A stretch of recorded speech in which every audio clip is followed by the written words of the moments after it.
87. Last Supper. Jesus eats his Last Supper with his disciples. When he had said these things, Jesus was greatly distressed in spirit and testified, "I tell you the solemn truth. One of you will betray me." The disciples began to look at one another, worried and perplexed to know which of them he was talking about. One of his disciples, the one Jesus loved, was at the table to the right of Jesus in a place of honor. So Simon Peter gestured to this disciple to ask Jesus who it was he was referring to. Then the disciple whom Jesus loved leaned back against Jesus' chest and asked him,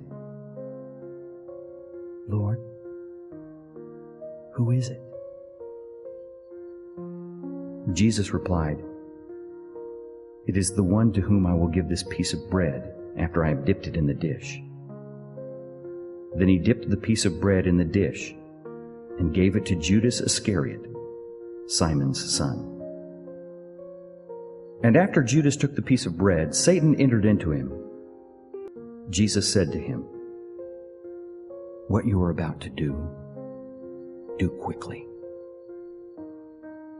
Now none of those present at the table understood why Jesus said this to Judas.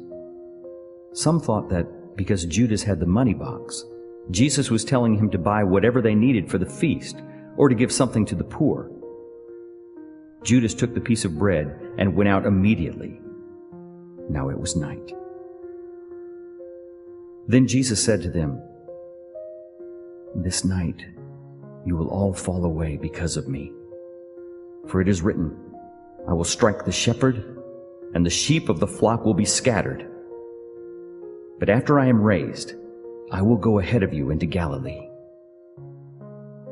Peter said to him, "If they all fall away because of you, I will never fall away." Jesus said to him, "I tell you the truth. On this night before the rooster crows, you will deny me 3 times. Peter said to him, "Even if I must die with you, I will never deny you." And all the disciples said the same thing. While they were eating, he took bread, and after giving thanks, he broke it and gave it to them and said, "Take it. This is my body." And after taking the cup and giving thanks, he gave it to them, and they all drank from it. He said to them, "This is my blood, the blood of the covenant that is poured out for many. I tell you the truth, I will no longer drink of the fruit of the vine until that day when I drink it new in the kingdom of God." After singing a hymn, they went out to the Mount of Olives.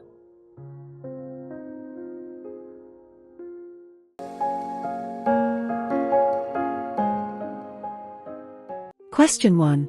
How do you think you would have responded when Jesus said one of your close associates would betray him? Are you capable of betraying Jesus? Question 2. If you knew ahead of time that someone would betray you, how would you treat that person? Compare that to how Jesus treated Judas. Question 3. Why is it possible for Satan to enter into a follower of Jesus and influence him, her in serious sin?